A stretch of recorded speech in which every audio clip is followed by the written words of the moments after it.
54 days ago, I thought it was a good idea to go sign up for my very first half marathon. And now I actually need to train for it. This week, I'll take you through my trainings and my experience, and even give you tips on how you can train for your very first half marathon too. Since I picked up running last year, I have started to fall in love with it, and it has become one of my favorite things to do. I enjoy the mental clarity and peace it gives me. While I have been slapped with ads about marathons left and right on my Instagram, on any social media platform I go, I am always seeing people training for the marathon or just running in general. While I was never confident I could do the full marathon because it's literally 42 kilometers of running, I got an ad of a half marathon in a city that I hold close to my heart, and I signed up for it. This year, the goal was to train for a full marathon, so why not start with training for a half first? Once you start training for your half marathon, or when you start running or doing any kind of sports, it is very important that you prioritize your sleep as much as you prioritize your training. I thought I could get away with it by not sleeping enough, and I started running with not a good amount and not an unhealthy amount of sleep, and I noticed that my body was just not able to handle the load I was giving it. I had constant injuries, I had to go to the physio, I had just had a lot of injuries and pains and aches,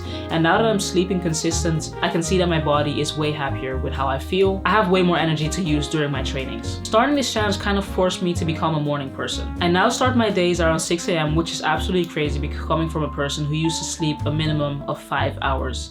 My sleep schedule and my relationship with sleep has been very difficult. I mean, I just barely sleep. Last year I could survive on 5 or 6 hours of sleep, and now if I do that to my body, I will be absolutely crushed. Once you start training, you realize how much energy your body is using and how important sleep is. I can definitely notice a difference in my body when I sleep 6 hours or if I sleep even 7 hours. 1 hour can make a huge difference. Since last year, I started prioritizing my sleep because I noticed it was affecting my training and my overall energy levels. And that has changed a lot in the way I feel and in the way I do my trainings. While 7 hours may not seem like a lot to most people, for me it is a huge win. Coming from someone who only slept 5 or 6 hours or even 3 or even less, 7 hours is a lot. And this year we're building the goal to start sleeping at least 8 hours each night, but that is something that is still in the progress. We're gonna do a run today. I'm doing my 45-minute runs today. I've been using the Nike running app to be training for my half marathon, but I use the full marathon plan because that's my goal. And today we're doing the recovery run, 45 minutes. My sisters are joining on the run because they want to do their run, so I'm gonna take them along. I'm so tired. I had a match yesterday. Equalized 3-3. I just noticed that running has helped me build my endurance for football too, which is fun. First thing started, I need to go eat. If you run, I used to do my runs without fuel, and I used to sleep really bad, and that caused me to have a lot of injuries. And I've started eating, I literally feel way better. So I'm gonna make 2 toasts. That was my to-go thing for runs. I still get tired.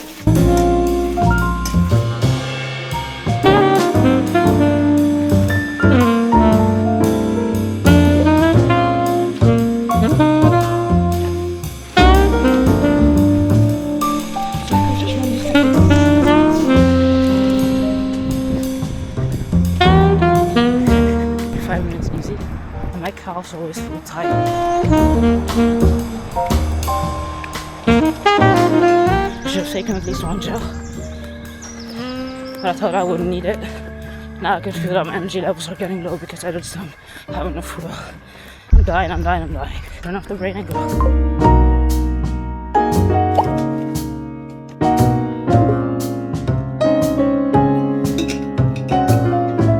While I've always had difficulty with balancing doing things on the right time and just being intentional with my time, it is important to have a training plan and to have something you can stick to in the week so you know what you're doing on that day instead of freestyling through the week. This is also where the Nike running app comes in. It helps me have a balanced schedule on how many times I should run and what types of runs I should do. Sometimes it's a recovery run of 30 minutes, sometimes it's a long run of 10K or even more than that. But building that gradually really does help, which is why it's important to have a training schedule. So since the season is almost ending, I try to run at least 3 times a week. I think when you start running, or even when you're starting to train for your very first half marathon, or even running in general, it is important to let your body get adjusted to the art of running. I picked up football from last year, August, and let's just say it has been a very humbling experience. I used to play football as a kid, but I stopped during a while because my endurance was shit. I was not enjoying the sports anymore, and I decided to come back to it last year. Football is a very taxing sport on the legs, and it can be very hard to balance that with marathon training, as there are days that my legs just don't feel fully recovered yet, and I still need to go out for my run. Which is why I've tried to create a balanced training plan that allows me to have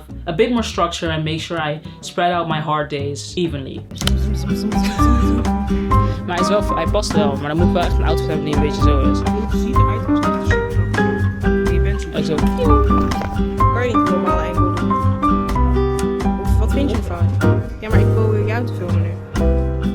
Since I'm playing football and I'm doing running, it is a very taxing sport on the legs and even on the upper body, which is why I have 2 non-negotiable gym days where I focus on my upper body and my lower body. It is very important to keep your muscles strong, and I think that's the mistake I made in the beginning. When I started running, I was just focusing on only running, and my lower body started feeling the impact of not training and not being in the gym. Sometimes I have a love-hate relationship with the gym. Sometimes I really do enjoy lifting, and sometimes I just don't want to go to the gym and I want to rather go for a run. But I'm telling you, once you start running or training for a half or full marathon, it is very important that you still stick to your sessions in the gym, because that is what is going to allow your body to adapt to the long runs you're going to be doing, to the interval session you're going to be doing. Your muscles need to be growing, and your muscles, or just not growing, your muscles just need to remain strong to handle the impact you're giving it, because running is not an easy sport. One thing all this training has done is increase my appetite, because I eat. If I have to count all the meals I take in a day, it can be up to 6 meals.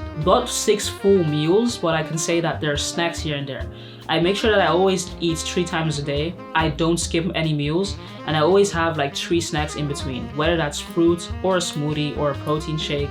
I always make sure I'm eating enough. I think this is where a lot of people have thoughts on how you should or should not be eating, but I think it's very important to know what your goals are and what your goals is that you're trying to reach with the sports you're doing, in this fact, running. For me, it's important to I feel strong and just healthy and good in my body, which is why I eat and eat and eat. I have started eating a lot. One, I play football. In my situation, I'm playing football, I'm doing running, and I'm going to the gym, which is a lot. So my body needs a lot of fuel to make sure I'm handling these things. And that is why I just eat. While it's important to have a healthy balance and I stick to an 80-20 rule, I can eat whatever I want, but I also try to make sure that I'm eating healthy. And I also prioritize my protein intake by trying to get as much in from good food as possible. I think a lot of people have a lot of thoughts on how you should handle your nutrition and stuff, but I have learned from my coach and from my friend that it's important to listen to your body and eat. The way I'm saying eat sounds like I'm telling you to go eat every single thing, but I'm telling you, please listen to your body and don't starve yourself. Training burns a lot of energy, and I need you to be eating to make sure that your body can keep up with the training you're giving it. Your body needs food to recover. Your body needs sleep to recover. That is why it's important that you're eating enough and taking care of yourself. That's all I can say. I'm telling you guys, please. Today we have our longest run in the planning. Today I'm going to be running a half marathon. And while I feel a bit nervous, I definitely feel a lot more confident in being able to run this distance. So as you can see, I'm wearing my vest. I'm going to be trying it out today. Have my water bottle that I'm going to be filling, have my gels. I wanted to wear my sunglasses, but since it's morning, I don't need them. I am a bit tired and my legs do feel pretty okay. It might feel a bit heavy because of football, but I think I'm just going to ease into it. The plan is to go do a 30 minutes warm up, and then the last 10 minutes should be a cool down of 10 minutes. Interesting, and very excited to test how my falling strategy is going to be, how my stomach is going to react on it. I'm going to be trying a new gel, a caffeine gel. I'm going to be taking one every 5 kilometers, and then I think by mile 15, kilometer 15, I will take the one with caffeine.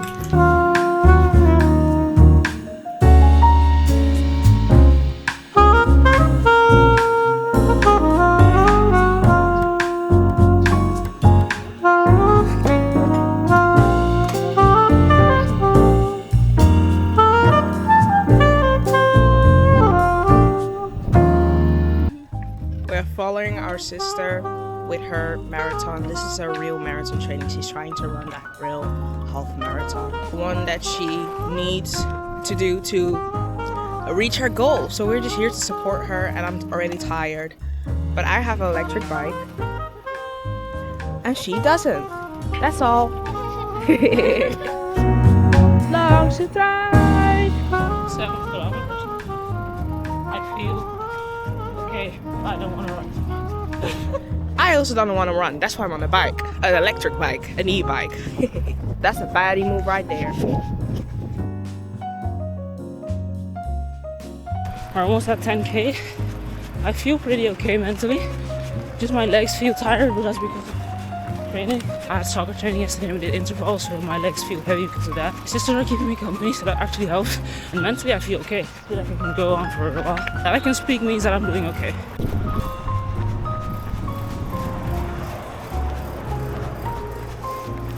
Hoeveel kilometer? 13 kilometers. She only stopped like one time, so that's insanely good, but she's killing it. I feel like a proud mom.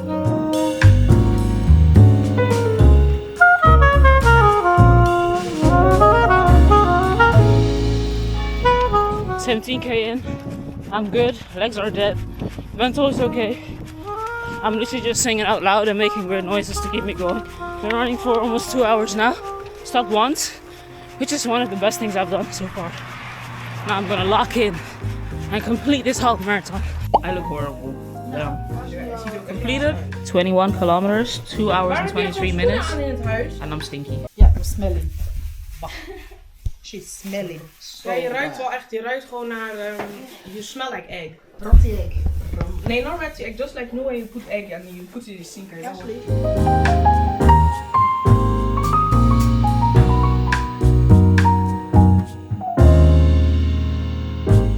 Lastly, I'm telling you, recovery is just as important as training. Recovery is just as important as training. Repeat after me, recovery is just as important as training. While you may think that, oh, I don't need to do a stretch session, I don't need to do my stretching sessions, I don't need to go out for walks, I'm telling you, you cannot do hard sessions every single time. Your body simply needs time for something easy. Make sure you always prioritize your mobility. Make sure you get massages. Make sure you take it easy or do active recovery instead of hard sessions every single day. Why I'm really pressing on this is because after a year of running, I have noticed how much recovery and just mobility and everything is very important for you to sustain your trainings, because I used to not do these things and I was always injured. I always had something going on. I would go really well and then I would fall down because I have an injury. That's why I'm trying to tell you, please, recovery is just as important as training. Make sure you do a stretching session, whether this is yoga, whether this is a mobility session. Make sure you do active recovery. Don't only do hard sessions. Make sure you don't run too much. Don't run, just make sure you listen to your body in general. That's just what I'm trying to tell you with this, please. Recovery, once again, recovery is just as important as training. While I have started to do Thai massages every single month, I'm telling you these sessions, these massages are intense. So if you're not into intense massages, this is nothing for you. But I can find that Thai massage is just the best thing for me. It releases tension in my body. It's just great. It's just, I love it. I love it. One of the last topics that I want to handle is the mind games running puts on you. Some days you wake up and you feel like you can conquer the world, and some days you wake up and your mind is telling you you're not going for this run. I've had on every long run, I wake up and I always try to make an excuse on why I should not go out and go for my run. It is very funny and interesting to see how my mind can be so against my body and whatever challenge that I'm trying to do, and my mind is so against it, it starts giving me all these signs on why I shouldn't do it. I just had football training, your legs are tired, you're not feeling well, maybe you should not do it, or you should listen, oh, you have this knee ache. All these little things, they all stack up and then make me think like, you know what, maybe I should not go for the long run. But I'm telling you, once you step your feet outside, that's when it even gets worse, because that's when you start feeling your knee, old injuries start feeling painful, you're out of breath, all these little things that actually just motivate you to stop and turn back home. But it is also why I need to go out and show up to myself and show to my mind that I can do something hard even when my mind is telling me to stop. Because every single time I complete a long run that I didn't want to do, I come back home and feel fulfilled. There's nothing that beats the feeling of going for a run that you didn't want to do and coming back. It's like you can conquer the world. I don't know how to explain this to you, but running has truly given me so much more confidence in doing things, or just mental. It has given me so much strength that I do not know where I get this from. But going for long runs, like when I did my very first half marathon training, when I came home, I felt like I could conquer the world. I felt so confident in taking on any challenge that I could get, or any challenge that would come my path. And I think that's like one of the biggest wins that running can give you, is that you become a lot more confident in your strengths, in your mental, and just become strong in general. And it is a free energy boost for the rest of the day. While your legs and your body might be tired, mentally you feel like you can conquer the world. And lastly, make sure you always listen to your body and have fun. With this training and with everything that you're doing, it is very important that you do listen to your body. While there are days your mind, I think this ties in with the last point, your mind might give you mind games, but I think you know very clearly when there's something wrong in your body or when your mind just doesn't want you to go out for that long run. I think it's very important to listen to your body here. So let's say you have a 10K run plan, but you've noticed that, oh, I don't feel as recovered. Make sure you just do something else. It is okay to go for a walk. It is okay to switch your sessions. Don't feel obliged to do your training when your body is giving you signs to stop. It is very important, and that's like one of the best tips that I've gotten from my coach and my friend. It is that you should listen to your body. Your body is always going to give you signs, and you know when your mind is telling you something or when your body is telling you something. It is very important that you remember to listen to your body. That's all I can say. If there's anything I can say when you're training for your half or for your full marathon, please listen to your body. If there's something wrong in your body, do not force yourself to go out for that training. Do not push your body to do something that's dangerous. Please, I'm begging you, because that's how you get injuries. I did that. I was going through a very stressful period in my life, and I was just only running. I didn't go to the gym. I was not sleeping right. I was stressed. I was just not feeling right. I was getting injuries left and right.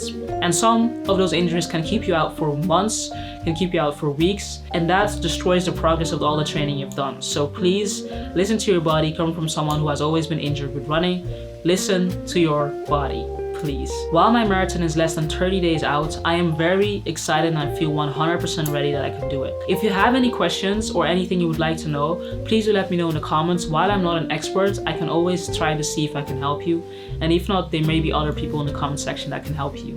And I think this is a bonus tip that I can give you. Once you start training for your half marathon, make sure you try out every gel that you want to be taking on the race day. Don't start doing things that you would have never done on race day, that you've never done during training. I think this is something that everyone always tells you. Do not try out new things when you're on race day, because one, I did that with gels and I almost had to shit my pants because of how horrible they tasted. They were not good. They were not okay. Make sure you train your body to handle the gels. Make sure you train your body to handle eating before going for a run. It is so important to train these things down before you go to race day, so that you don't get disappointed when you have race day and that you're not running with the thought of that you're going to shit your pants, because I've had that experience and I'm telling you, it is not fun. That's all for today's video. I hope you guys enjoyed it. If you want to see more training videos like these, let me know. If you're new to my channel, please don't forget to subscribe. And also make sure you follow me on Instagram @itsmonica_usagi. And I'll see you guys next week Friday. Goodbye. I hope this is a good video. I feel like I yapped. With these videos, I always feel like I yap so much that I do not know what I'm saying. But